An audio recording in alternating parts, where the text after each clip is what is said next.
ત્યારે તેઓએ social media, print media દરેક એની ઉપર જાહેરાત આપી હતી ઓનરશિપ બેઝ ક્લબ મેમ્બરશિપ આપવાની. અને અમે જ્યારે મેમ્બરશિપ લીધી ત્યારે પણ તેઓએ એવું જણાવ્યું હતું કે 5000 મેમ્બર્સ કાં પછી 5 વર્ષ જે પહેલું થાય ત્યારે અમને બધા મેમ્બરોને એક સરખા ભાગે દસ્તાવેજ કરી આપવામાં આવશે.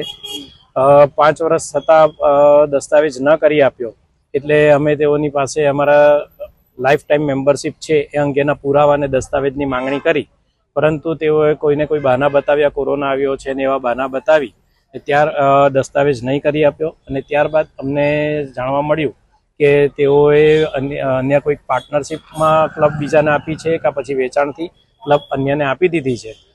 ને અમને પણ પછી આ મેમ્બરશિપ, અમારી લાઈફ ટાઈમની મેમ્બરશિપ જે છે તે 20 વર્ષની અંદર કન્વર્ટ કરવા માટે કોઈક ને કોઈક રીતે પ્રેશર કરી રહ્યા છે. અમારા બાળકોની એન્ટ્રી અટકાવીને એના નામ પર ટ્રાન્સફર કરવા કહે ને અમે જો બાળકના નામ પર ટ્રાન્સફર કરીએ તો એ પણ જે અમારી ઓનરશિપ છે, લાઈફ ટાઈમ છે, એની જગ્યા પર 20 વર્ષમાં ટ્રાન્સફર થઈ જશે એ રીતનું તેઓ દબાણ કરી રહ્યા છે.